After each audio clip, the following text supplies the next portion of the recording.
We'll open the phones up in this hour. We have two amazing guests together, and we really won't have time to do justice to this in the 45 minutes of airtime we have each hour, but we'll try.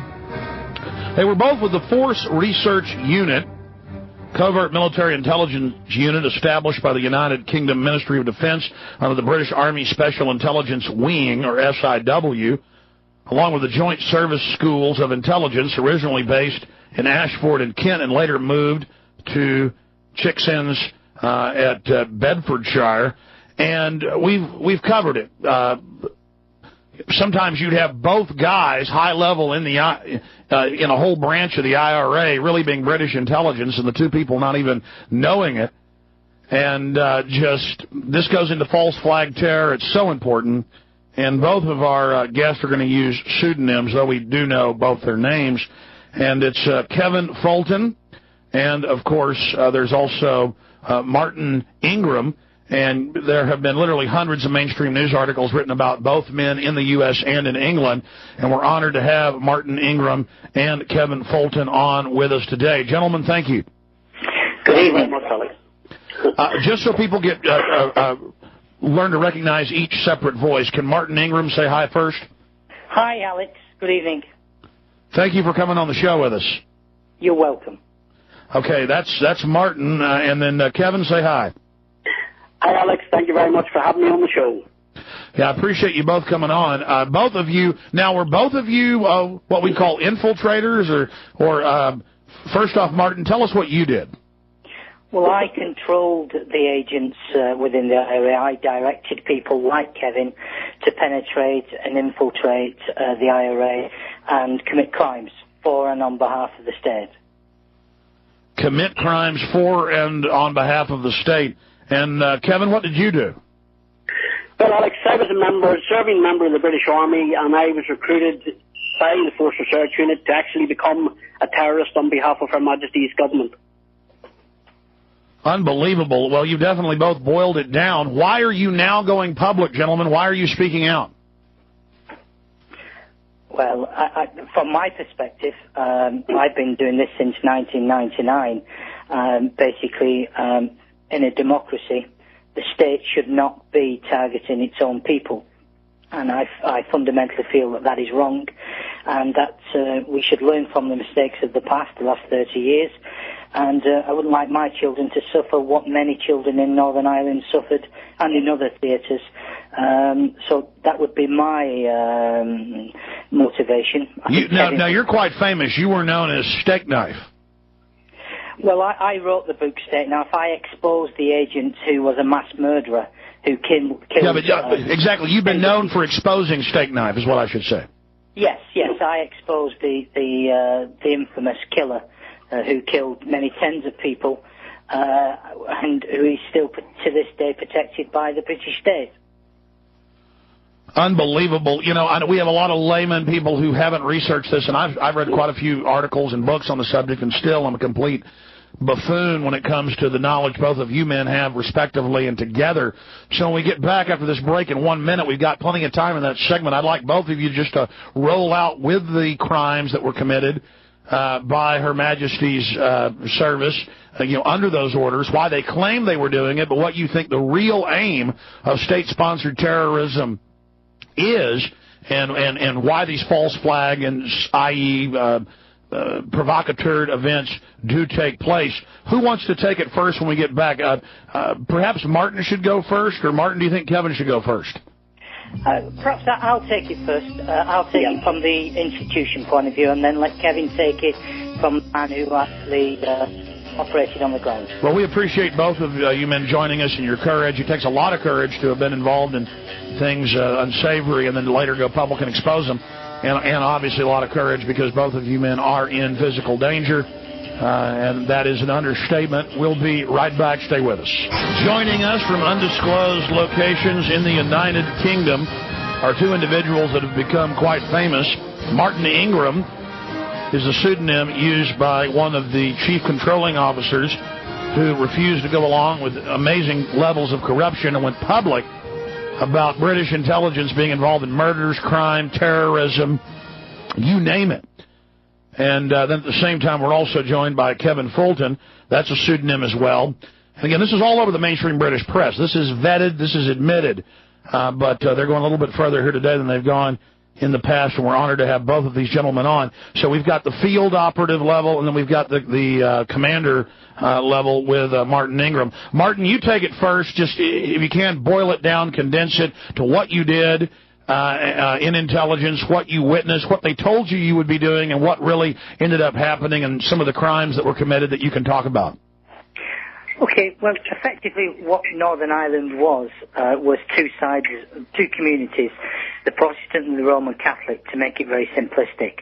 What the British government did through its various agencies, but primarily by the army and the police, was to control both factions in its entirety. The leadership of the Republican community was infiltrated, and the Protestant or the Loyalist community was infiltrated. Now, you just said the key thing there. Control the leadership of both entirely, and literally steer and control the ongoing crises. Go ahead. Well, that is fundamental to your achieving your objective. And effectively what they did for 30 years was to have them fight each other and make it look to the world that the British government was the honest arbitrator and the honest party who was basically being caught up in the middle and trying to do its best. And from what I've taken away from what other agents in the record shows and the inquiry show is, in truth, they were there actually trying to stir it up as a pretext to continue control over the region. Is that accurate? Yeah, they didn't stir it. They generated it. Without the British government's involvement and action by its various agencies, there wouldn't have been the prolonged conflict. So it's worse than what I said. I mean, to repeat what you just said, they didn't stir it, they generated it. Absolutely. They directed. They didn't. If your imagination couldn't run to the levels of ingenuity which was taken to run these sort of people. To give you an example, the man known as Steak Knife, Mr. Alfredo Scappaticci, was run for over 30 years in the capacity as the head of the internal security unit, and that is, he killed people for and on behalf of the state. Now, many of the people that he killed were people who were genuinely Republicans or people who were committed to the fight, but weren't following the doctrine which was being set by Her Majesty's government. In other words, if it didn't fit in Her Majesty's government strategy, then you were disposed of. Didn't individual, and for listeners who just joined us, describe your role, sir, inside of this whole operation. Well, myself, we control agents like Freddie Scappaticci and others who were tasked to commit crimes, to gather intelligence, which would, in theory, allow the commanders to exploit intelligence in a timely fashion to save life. That's what I joined the service for, which was to save life. And what actually happened was that we took life, and it was very arbitrary, in as much as there wasn't. It wasn't very fair, let me put it that way, and it didn't follow what I would expect in a normal democracy.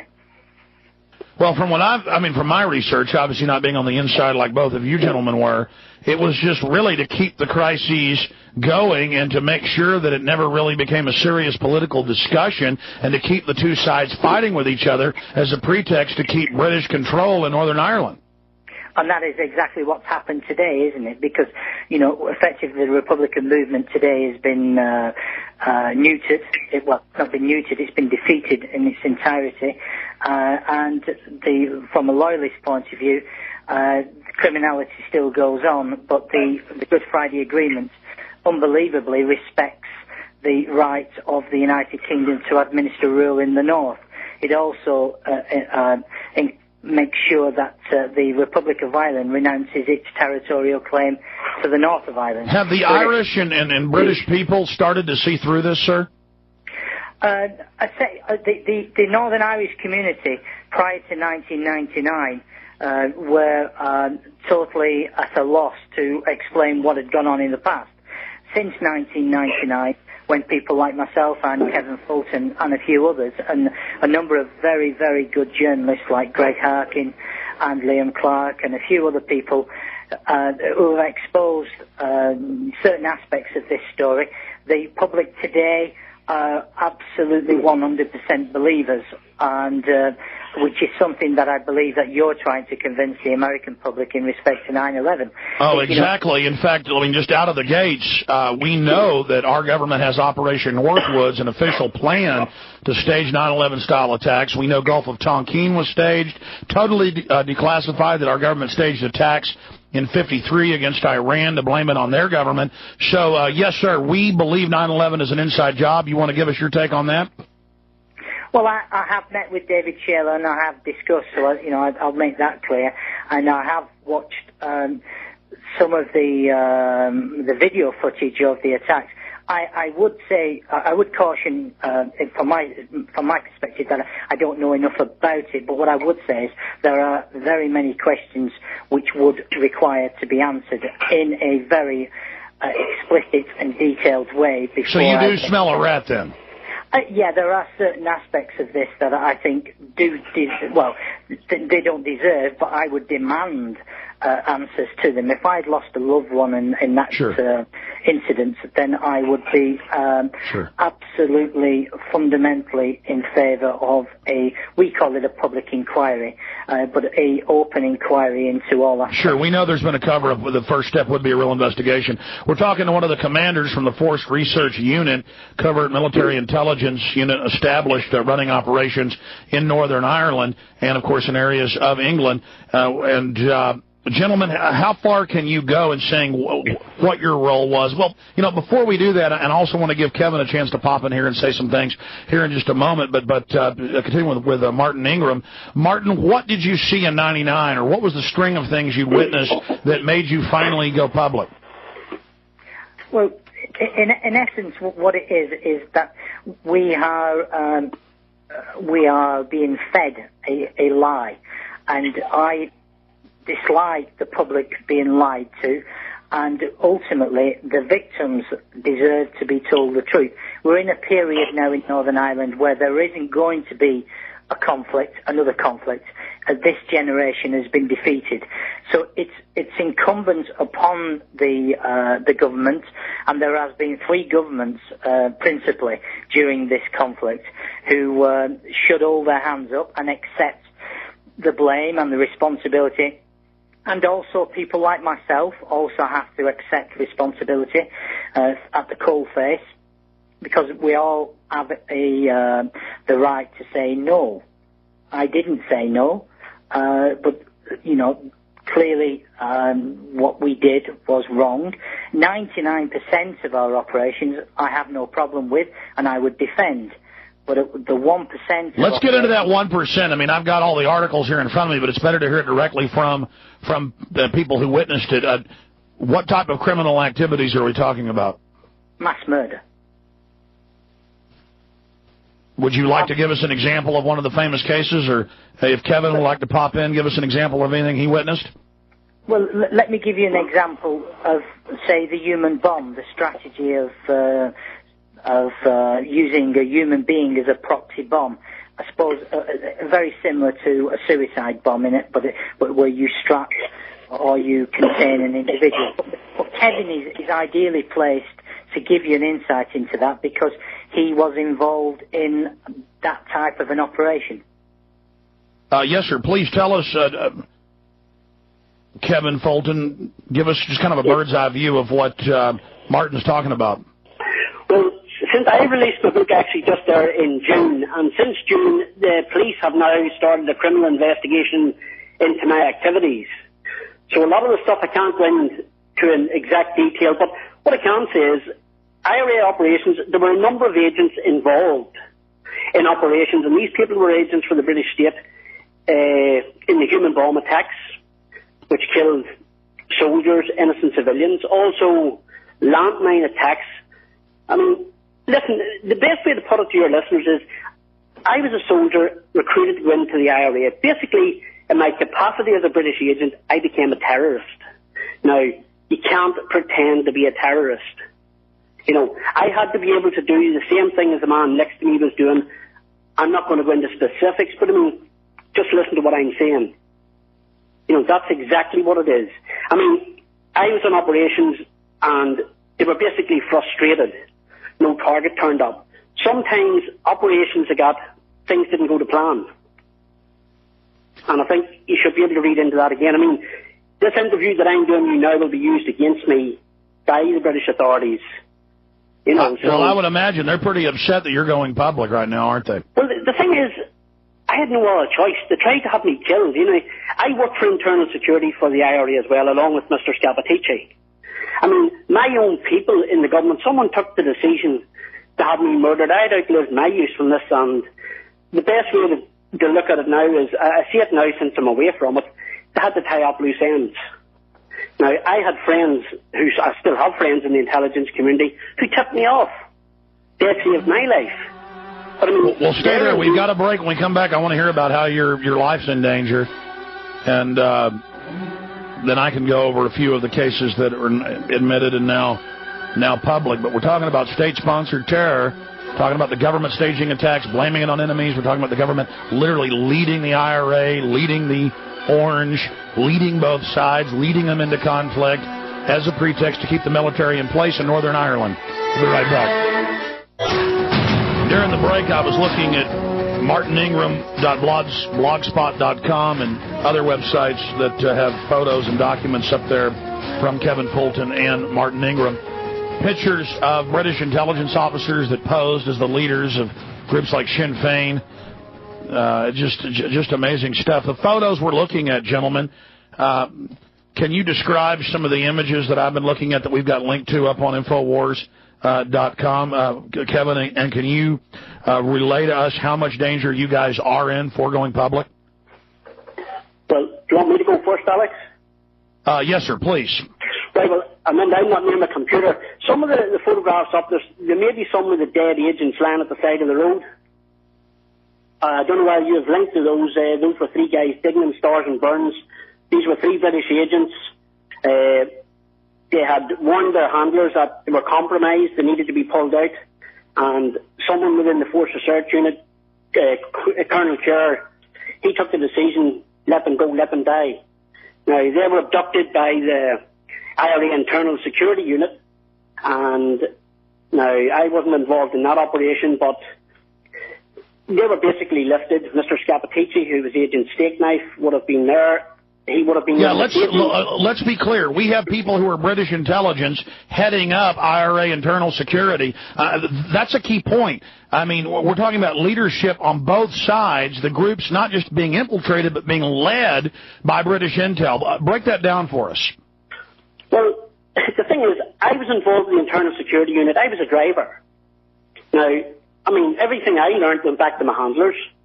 Now, I didn't know that Agent Steakknife, who was there present as well, was also an agent. You know, no one knows what the man next to him is. Yeah, I treated everybody as my enemy. So basically, people's lives could have been saved and weren't. That's exactly just what it is. They picked and chose who they wanted to die, which sounds terrible in intelligence circles. It's a logical thing to do when you conduct black operations.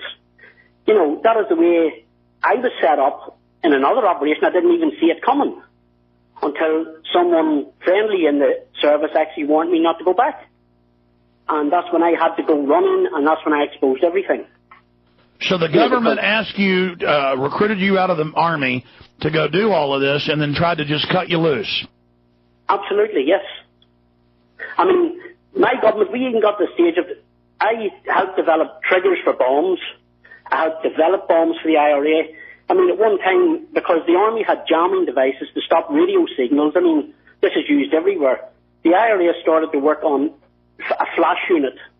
Now, I was actually asked to go to New York to buy some of these units in New York. Now, my MI5 military handlers and one special branch officer arranged, for safe passage for me to go to New York, which I did. But we met there. There was FBI and Secret Service people there with my handlers.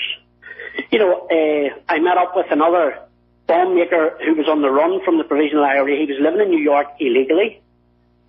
They had lost him, and I basically met up with him for dinner, and, the FBI people picked him up later on to try to recruit him as an agent. I mean, this is another thing that it makes sense to me now. At the time, you know, I was in the middle of things. I wasn't seeing clearly, and I was a willing tool of the government. You know, I would target people who were killing people as well, and I would tell my handlers, thinking that these people would be arrested on a job, on an operation. It did happen sometimes, but other times these people were recruited. So instead of locking these people up, they actually recruited real terrorists and made them their agents. You know, it was a vicious circle. That's the type of people the government wants, and then you're a real live agent. You're just a nobody to them, and they try to cut loose later, and then you've got government out sponsoring terror. How many cases were you aware of, both of you gentlemen, where the government cooked the bomb or trained the driver or let the attack go forward for political gain? Well, one that springs to mind straight away, I mean, I wasn't involved with the bomb that went off in Omagh. But just before that bomb, on a number of occasions before that, I met the same guy, Manny, the ombudsman called him, and he was making bombs. So I would tell my handler, and sure enough, within 2 or 3 days, a bomb would go off locally. 3 days before the bomb went off in Omagh, I met this guy again, just about 12 after midnight, and he was mixing the bomb. I mean, this guy is an agent as well. He was my boss in the IRA. He taught me everything. So your boss in the IRA is a government agent too, and he's making the bomb if they go, and then of course the Omaha bomb killed a bunch of people. The Omaha bomb killed people, yeah. Say that number again for folks that missed it. Pardon? 30 people. Yeah, 30 people. Yeah. Hey, but don't worry, you get to put up some more cameras, take some more freedoms, put some more troops on the streets. Learn to worship the government. Okay, this was a short segment, gentlemen. Long segment coming up, plenty of time to talk. And I'd like you both to just have a free-for-all, go back and forth, and let's get it all out there, and hopefully this can stop more of this activity in the future, because disclosing this makes the government suspend their actions. When Martin Ingram and now Kevin Fulton and many others started going public in the late 1990s, you notice that IRA bombings just suddenly went away. You notice that the pretext for the occupation of Northern Ireland suddenly ended. This is why disclosure is so important, because when you've got both sides led and controlled, and the cases of where low-level IRA who weren't government agents, who really were terrorists, getting kneecapped, getting beat up, getting killed because they refused to go out and kill people. Imagine British agents, get out there and kill! And they think it's their IRA commanders. It's just so sick. And it's the same thing we've seen in this country, Israel, everywhere. It's horrible. And it's order out of chaos. That's what we're talking about here. Going back to Kevin Fulton and, of course, Martin Ingram. Just so people know who Martin Ingram is the pseudonym for the ex-British Army soldier who served in the Intelligence Corps and Force Research Unit. And he has really exposed the British Army, its operations in Northern Ireland via the Force Research Unit and against features in the Provisional Irish Republican Army, or PIRA. And we're going to just leave it right there. I've got the encyclopedia here, and it's got more on his name and information, but we're not going to give you his name here on air today. We do have links to both these gentlemen's websites, their blogs, where you can learn more about what they're saying and doing, and they have really stopped a lot of further killing. Gentlemen, and either one of you can take this first. Is my outside analysis and view of this correct, that as soon as the fact that British intelligence was running the operations came out, that we saw an almost end or a major drop-off down to almost nothing of terrorist attacks in Northern Ireland and England, supposedly from the IRA? Well, can I take that one first, Kevin? Sure. Yeah, go ahead. Okay. Well, yes, a little bit too simplistic, Alex, and I'll explain why. Prior to 99, the Good Friday Agreement was signed in 98. Effectively, the war in the north was actually finished by the very early 90s, the 92 to 96 period. We saw the odd mainland bombing at Docklands in London and Canary Wharf. But they were, again, committed and directed by agents. But what effectively happened... Hold on. The bombing that you just mentioned at Canary Wharf carried out by British agents. Yeah, and also the Manchester bombing, and the police in Manchester were actually stopped. They actually had forensic evidence against the bombers, and very controversially have been politically stopped from mounting a prosecution against the bombers, who again were agents of the state.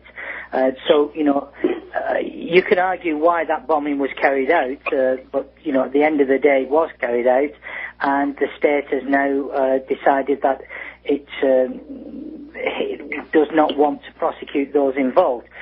Primarily because... So why did this come out then? The operations were kind of ending and they wanted to tie up loose ends and you guys didn't feel like getting killed?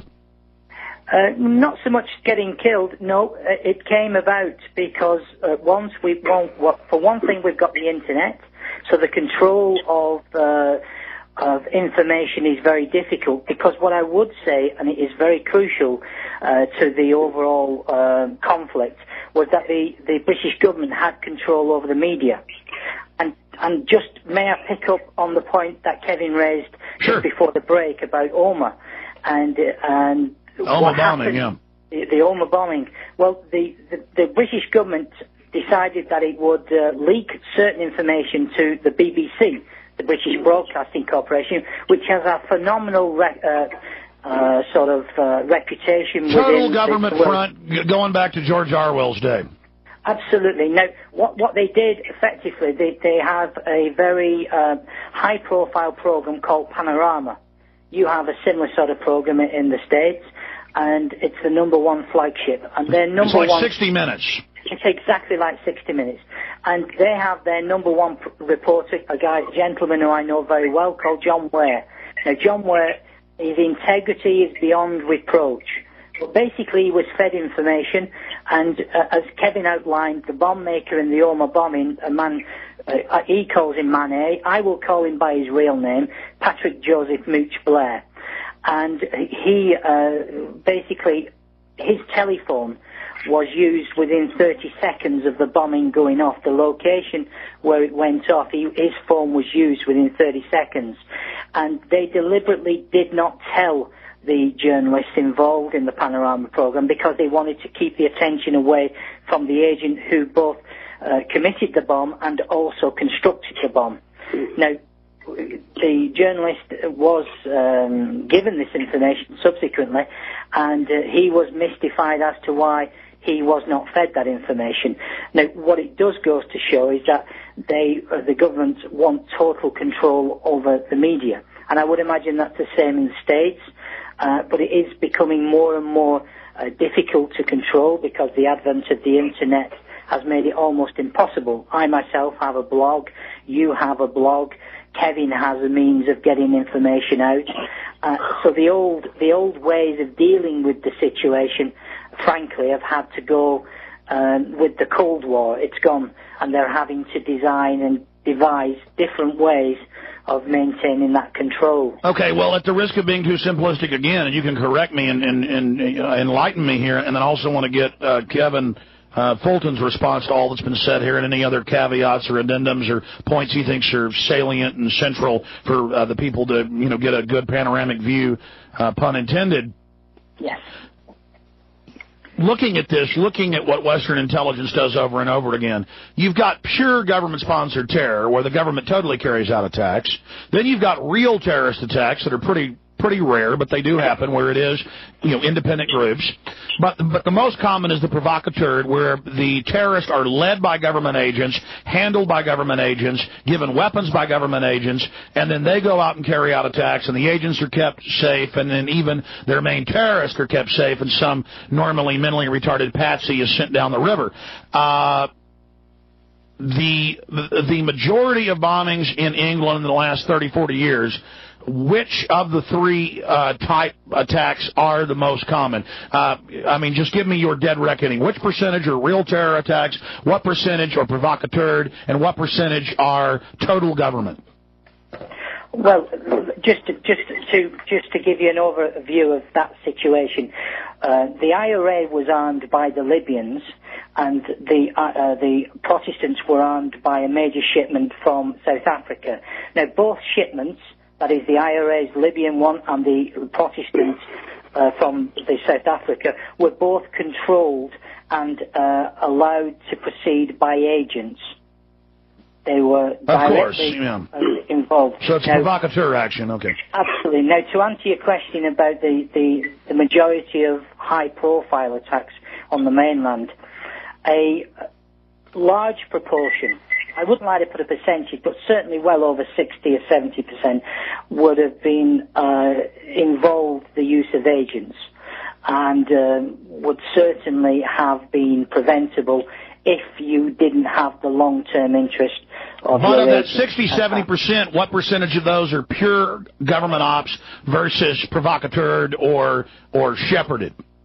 Well, I would always say that they were government ops, because ultimately a lot I of agree. them... No, certainly I agree. I was trying to separate the two. Absolutely. Well, it's very difficult. I don't think you should separate the two, because ultimately the government... Well, the reason I do is the public gets confused. They go, but there's a real terrorist. Okay, well, there's agents, but they just can't understand it, so I try to... and I'm not being patronizing. I mean, most of my audience is smarter than I am. I'm just trying to let people see how this happens. Yeah, I accept what you're saying. It's just that, from an insider's point of view, there is very little difference. You could get a cigarette paper between the two. No, I agree with you. Listen, I totally agree. But, and you guys are the experts. You've been quiet, Kevin. You've got the floor. Give us your take on everything. Well, just to explain it there, I mean, there's a lot of operations I went on, and I knew I was an agent. I didn't know the other people with me. And my handlers would know what operation was coming up, and we did save lives. And as I said before, sometimes the plans didn't go to plan. Now, I've learned since coming away from those things, a lot of the other people who were planning these jobs have also now turned out to be agents as well. So, I mean, there's a very fine line. I think most operations were basically adjudicated. Agent provocateurs were there. They were helping out. We were allowed to go ahead with things.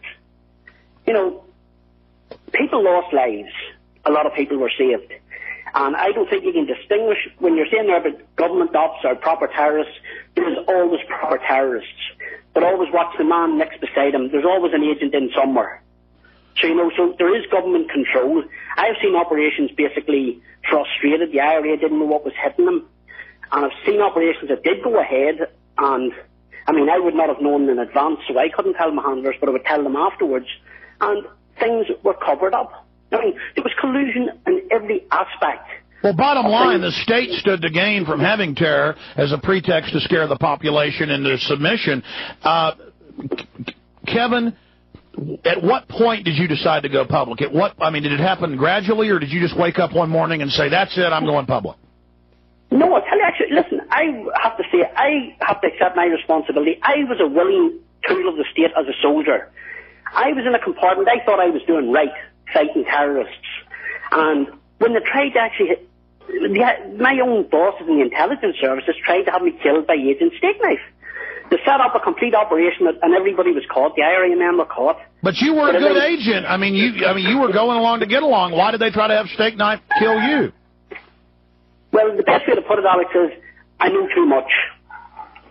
That's exactly what it is. I am a loose end. And I have gone well, public. That shows, so basically you've gone public because for no reason they tried to kill you. And see, folks, that shows how criminal this system is they'll just try to kill their own agents. How many people have been killed? I've been researching this. I'm seeing all these photos of dead, tortured bodies of agents. How many people do you know of that your government's killed who were agents? Martin, you take that one. You would be more into the amount of agents that were killed. Well, many. I can think of, one of the most famous ones was one of my agents, a man called Frank Hegarty. Frank Hegarty was responsible for bringing in a very large shipment of Libyan arms, and ultimately it was the largest ever find of arms on the island of Ireland. And he was killed by an agent, by Steakknife and by Martin McGuinness, and who were working together. And effectively, there are many, many other agents, Ruby Davidson, you know, there are loads and loads of agents who've been killed by other agents.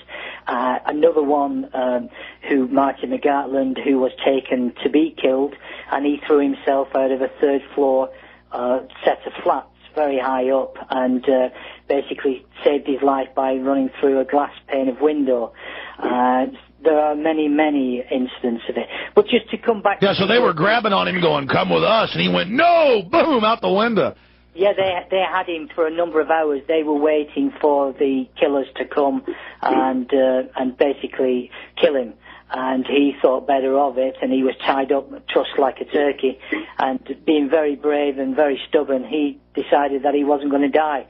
So he threw himself out of... Or at least don't die the way they want to. Go hobble over to the window and jump out, yeah. Absolutely. He took a running jump at it. But just to give your viewers an insight into the level of infiltration, one of the most high-profile killings in the North, and I'm certain you've heard of it, is the murder of Mr. Patrick Finucane. Sure, yeah. The lawyer, basically, out of the 9 people that committed that murder, seven are agents of the state. And why did the government want him dead? Well, it's not so much the government... I know, but criminal elements within the state. Yeah, criminal elements within the state, because he upset a lot of people within the police and other agencies by defending the rights of IRA men. Basically, he was doing his job, but that, you know, effectively was a problem to the state, and the state... Well, I think right here's the problem with having soldiers involved in domestic activities. Soldiers are trained to go kill people. They're not trained to be police. And you start putting soldiers into domestic operations, they're going to start killing people. Yeah, but in that instance, that was police, not really? soldiers. So it was the police. Yeah, that's right. That was the police, you see. Well, then it never ends. It just, I mean, what do you think about the setup of domestic militarized police here in the U.S. and secret police and secret arrest and secret torture and the president openly talking about it? Well, it's certainly, you have moved away from some of your fundamental principles, which your democracy is built on, and you do have a Bill of Rights, where we don't have a Bill of Rights in the United Kingdom. And effectively, you know, your rights are enshrined in law. Kevin, what do you think of what's happening in this country? Well, I mean, to one aspect, yes, I believe in law and order, but I mean, who watches law and order? My boss in MI5 used to have a saying, they used to have great sayings, and I always remember, and he used to say, governments can come and go, but we are always here. And I always remember that. But I mean, there are a lot of good policemen, a lot of good everybody, but there is other people who make decisions who, you know, you don't see. You know, I found that out the hard way, but thankfully I'm still here at the moment. But I mean, I couldn't see the wood for the trees. So you were in the middle of it going along until they just decided to kill you to get rid of you. Absolutely, yeah. And now what they're doing now is, since I released, the book came out, Unsung Hero. I didn't choose the title, by the way. I mean, I don't class myself as a hero. But they have now started a criminal investigation into my activities. I mean, we're seeing in the newspapers where the United States government and the British government accused Iran of supplying this infrared technology to the insurgents to the Arabs. Well, the thing is, Greg Harkin spoke to myself as the journalist to expose this stuff, and he exposed it in the British newspapers that the IRA basically developed it. The British government and the Americans helped an agent of the state, which was me, to purchase the stuff and bring it back. And the IRA shared it out. Now, the British government then had to withdraw that comment. That's right. And so a lot of the bombs overseas in the Middle East, they're not being triggered by cell phones. It's triggered by infrared, correct? A lasing? It's by infrared beams, infrared light, flashes and infrared beams. They do a number of things. Telephones, you see, they can block the signals. That's why the IRA developed But you can't block line of sight lasing. No, you can't. They're trying to get away around it, and they cannot find a way around it. Light is a frequency of light, and you know, some of the stuff that I got in New York, it was coded infrared. You punched in a code in your transmitter and the receiver. If the code didn't match, it wouldn't work. Now, these were innocent things for photography, but they were re-engineered to set off bombs. Yeah, so you're saying right now that isn't coming from Iran? No, that came from IRA, British intelligence. Yeah, FBI. of course the bombs are British intelligence in Iraq, or at least that's where it came from. I mean, look at British SAS got caught dressed up like Arabs with beards, running around with bombs, shooting people. In fact, let me ask you guys about that, what happened in Basra late last year when we get back in the final segment, and tell us about the book, too. Don't forget, folks, that we have a daily podcast of all 3 hours of the live show. And as soon as the broadcast ends each day, if you're a podcast subscriber at Infowars.com, it will be sent to your MP3 player, your iPod, whatever the case may be, as they say. So please go to Infowars.com and just click on subscribe to the podcast. It's absolutely free and get the show delivered to you each and every day. We also re-air the show throughout the day, 24 hours a day. You can tune in and hear the program airing consecutively every 3 hours back-to-back at Infowars.com. And that's how you can always tune in and listen. We have a lot of great affiliates across the country, but stations come and stations go. But the Internet, we hope, will always be there for you. The broadcast is almost over. I know we have a lot of callers who are holding, but that was on other issues, so we can't go to your calls. And I appreciate the courage of both these men to go public here on the broadcast to great danger to themselves, but you've heard them to be more dangerous to not go public. Martin Ingram and, of course, Kevin Fulton. We have links to websites and news sources that have photos and documents and information. Kevin, tell us a little bit more about that book. Can we get that from what? Amazon.co.uk, or is that available too here in the U.S.? It's Amazon.co.uk. It's Unsung Hero by Kevin Fulton. And as I say, I didn't pick the title. You know, I would never... I understand, that's the publisher, but I know you're not saying you're a hero, but yeah, you are going public, and that is heroic. Absolutely, folks should get the book. I hear it's pretty powerful. In closing, gentlemen, any other key points people should be made aware of? Always keep asking questions. Never take anything you're told for granted. That's what I would say. I would concur with that. The most obvious point is not always the one that's in your face. Always look behind the curtain. Start questioning a little bit. Start not being so gullible. Listen, that's my motto, because I am just amazed by the crimes. Take your government, my government, Project Shad. We did that together. They take our own troops and nerve gas innocent troops to death just to see what nerve gas would do. I mean, how can we trust anything these governments do? Very true. I don't know how so many criminals have gotten into government and basically set up their own little empires, but it's bad. But as Kevin outlined a few minutes ago, it's not so much the governments, because governments can be removed at regular intervals. But in our system, it's the civil service, which is there forever and a day, and that is what really runs the government. Well, the government thinks it's running the country, but effectively the civil service runs the government. Well, I agree with you. And then you've got the private global corporate interests that come in and pay off and manipulate the civil service. Well, they manipulate the system, full stop.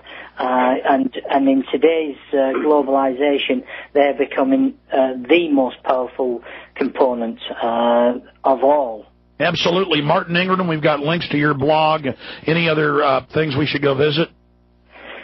Well, if you go and visit Sinn Féin's website, you will basically be visiting another section of the British government. Yeah, that's true, and that's why these people are in control, because they're masters at controlling all sides, and we need to realize that. Well, gentlemen, I hope to get you back up in the future to have a longer talk and take calls. Thank you for spending time with us this evening. Thank you very much, Alex. And be careful. I'll say Sorry, go ahead. Just saying good evening to your listeners, and thanks for having us on. Good evening to you. Take care and Godspeed. We should all pray for you. Well, there you are. Most of the bombings are carried out by the government. And Martin Ingram was one of the commanders. And then we also have it from the low level with Kevin Fulton, both recruited out of the Army, both patriotic men. And there they were telling you the government stages most of the terror. Just like they staged 9/11, just like they'll stage the next event. Don't worry, they'll have some stupid Arab to drag out and blame for it. And the real target is you and your freedoms and your liberties, so you better get Terror Storm and make copies and get it out to everybody. Terror Storm. Available at Infowars.com. God bless you all.